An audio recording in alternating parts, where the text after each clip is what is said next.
आदे फरमाते हैं, हदीस पाक में आता है कि जब शैतान ने बहकाने के लिए कस्में खाई और कहा कि अल्लाह मैं तेरे बंदों को बहकाऊंगा दाएं से बाएं से आगे से पीछे से, वला तजिदु अक्सरहुम शाकिरीन, अल्लाह ये अक्सर तेरे नाशुक्रे होंगे। तो उस वक्त फरिश्तों को बड़ी हैरत हुई, कहने लगे अल्लाह औलाद आदम के लिए तो मुश्किल बन गई। पूछा कैसे? ए अल्लाह ये शैतान दाएं बाएं आगे पीछे से बहकाएगा और बंदों के लिए तो कोई रास्ता ही नहीं बचा। अल्लाह ताला ने फरमाया कि मेरे फरिश्तों ये दो सिमतों को भूल गया, एक नीचे की सिमत एक ऊपर की सिमत। मेरा गुनाहगार बंदा जब अपने गुनाहों पे परेशान होकर मेरे दर पे आएगा और मेरे दर पर आकर हाथ फैला देगा, क्योंकि हाथ ऊपर की सिमत को उठेंगे, अभी उसके हाथ नीचे नहीं जाएंगे, मैं उसके गुनाहों को माफ फरमा दूंगा।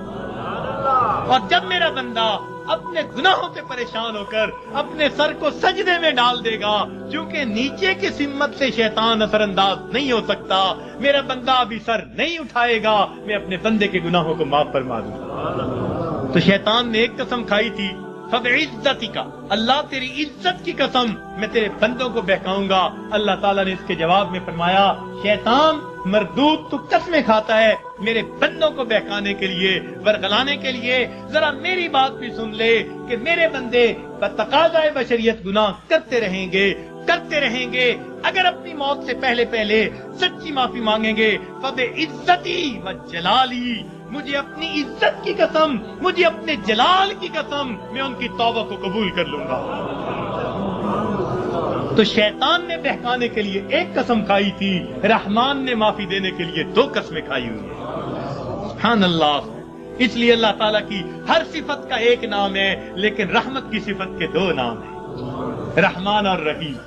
और कोई सिफत ऐसी नहीं जिसके दो नाम हो सिवाय रहमत की सिफत। वो तो इतना करीम आका है, वो तो बख्श के खुश होता है, वो तो माफ करके खुश हुआ करता है। मैं एक मर्तबा बच्चियों को पर्दे में दर्स दे रहा था, एक जामिया की दौरे हदीस की बच्चियां थी, तो उनसे मैंने सवाल पूछा कि बताओ दुनिया में सबसे आसान काम क्या है? एक बच्ची ने जवाब दिया कि अपनी माँ को मनाना। मैंने पूछा वो कैसे? कहने लगी जी कि हमारा ये तजर्बा है कि माँ अगर अपने बेटे से नाराज भी हो ना तो बेटी से पूछती फिरती है, इसने रोटी खा ली, इसका बिस्तर तूने बना दिया, इसके कपड़े तूने ठीक कर दिए। अब ऊपर से नाराज फिर रही है, मगर माँ की ममता उसको मजबूर कर रही है, लिहाजा बेटी से पूछती फिरती है, बेटी के जरिए उसको खाना पहुंचा रही है, दिल से नाराज नहीं। खफा थी, बच्चे ने सताया, मगर दिल से खफा नहीं, इसलिए पूछती भी फिर रही है कि बच्चे को सब चीजें मिल गई या नहीं मिल गई। तो वो कहने लगी कि जब माँ की ममता का ये हाल है तो माँ को मनाना बहुत आसान होता है। मैंने कहा हाँ, माँ को मनाना आसान सही, फिर भी माँ के पास आना पड़ता है। बच्चा आकर कह दे अम्मी माफ कर दे, माँ माफ कर देती है। बच्चा आकर माँ का जिस्म दबाए, अम्मी माफ कर दे, माफ कर देती है। हाथ जोड़ दे, माफ कर देती है। अगर फिर भी माफ न करे, बच्चा रो पड़े, माँ से कभी बेटे के आंसू नहीं देखे जाते, कितनी नाराज क्यों ना होगी जब देखेगी बच्चा आंसू बहा रहा है, अपने दुपट्टे के पल्लू को लेके आंसू पूछेगी, कहेगी बेटा रो नहीं, चल मैंने तुझे माफ कर दिया। तो माँ को मनाना दुनिया में इतना आसान है। बच्चियां कहने लगी, मैंने उन्हें उस वक्त बताया कि देखो एक और जात है जिसको मनाना माँ के मनाने से भी 70 गुना ज्यादा आसान है, और वो परवरदिगार आलम की जात है। माँ को तो फिर भी जुबान से कहना पड़ेगा, पांव पकड़ने पड़ेंगे, हाथ जोड़ने पड़ेंगे, आंसू बहाने पड़ेंगे।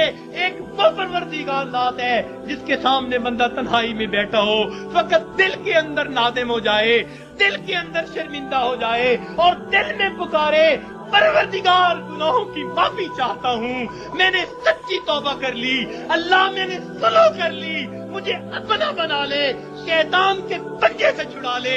कोई हाथ नहीं हिलाया, कोई उसने जुबान से लफ्ज नहीं निकाला, फकत दिल की नदामत को कबूल करके अल्लाह ताला अपनी नाराजगी को दूर फरमा देते हैं। तो अल्लाह रब्बुल इज्जत को मनाना माँ के मनाने से भी 70 गुना ज्यादा आसान है। तो अपने रब को मना लीजिए। इब्न क़य्यिम रहमतुल्लाह ने अजीब वाक़या लिखा, फरमाते हैं मैं गली में जा रहा था, मैंने देखा एक दरवाजा खुला, माँ अपने बच्चे को मार रही है, थप्पड़ लगा रही है और कहती है तूने मुझे बड़ा ज़लील किया, बड़ा परेशान किया, नाफरमान है, कोई बात नहीं मानता, निकल जा मेरे घर से। वो बच्चा रो रहा था, धक्के खा रहा था। जब घर से बाहर निकला, माँ ने कुंडी लगा दी। फरमाते हैं मैं खड़ा हो गया, जरा मंजर तो देखूं। बच्चा रोते रोते एक तरफ को चल पड़ा, जरा आगे गया, नुक्कड़ से पहले वापस आ गया, फिर दरवाजे पे खड़ा। मैंने पूछा बच्चे वापस क्यों आ गए? कहने लगा सोचा था कहीं और चला जाऊं, फिर दिल में ख्याल आया मुझे दुनिया की हर चीज मिल सकती है, मुझे माँ की मोहब्बत नहीं मिल सकती, मैं इसलिए वापस आ गया हूँ। मोहब्बत मिलेगी इसी दर से मिलेगी। कहते हैं बच्चा बात करके वही बैठ गया, मैं भी वही बैठा। बच्चे को नींद आई, उसने दहलीज पे सर रखा सो गया। काफी देर गुजरी, माँ ने किसी वजह से दरवाजा खोला, जरूरत के लिए बाहर जाना चाहती थी। बेटे को देखा दहलीज पे सर रखे सो रहा है, उठाया, क्यों दहलीज पे सर रखे सो रहे हो? अम्मी मुझे दुनिया में कोई दूसरी माँ नहीं मिल सकती, मैं इस दहलीज को छोड़ के कैसे जाऊं? फरमाया बच्चे के अल्फाज से माँ की आंखों से आंसू आ गए। बच्चे को सीने से लगा लिया, मेरे बेटे जब तेरा यकीन है इस घर के सिवा तेरा घर कोई नहीं, मेरे दर खुले हैं, आजा, मैंने तेरी गलतियों को माफ कर दिया। फरमाते हैं जब गुनहगार बंदा अपने रब के दरवाजे पे इस तरह आता है और कहते हैं रब्बे करीम मेरी खताओं को माफ कर दे, मेरे गुनाहों को माफ कर दे, ए बेकसों के दस्तगीर, ए दुखे दिलों को सुकून देने वाले, ए गमज़दा दिलों को तसल्ली देने वाली जात, ए परेशान दिलों को सुकून बख्शने वाली जात, ए बेसहारा लोगों का सहारा बनने वाली जात, ए गुनाहों के पर्दों में, गुनाहों को अपनी रहमत के पर्दों में छुपा लेने वाली जात, तू मेरे लिए रहमत फरमा दे, मुझे दर दर के धक्के खाने से बचा ले, अल्लाह अपनी नाराजगी से बचा ले, मैं सुलह करने के लिए हाजिर हो गया हूँ। परवरदिगार आइंदा नेकोकारी की जिंदगी अता फरमा। तो जब बंदा इस तरह पेश कर देता है, अल्लाह रब्बुल इज्जत उस बंदे की तौबा को कबूल कर लेते हैं। अल्लाह ताला हमें सच्ची तौबा करने की और तौबा करके यहाँ से उठने की तौफीक अता फरमा दे। व आखिरु दावाना अनिल हम्द।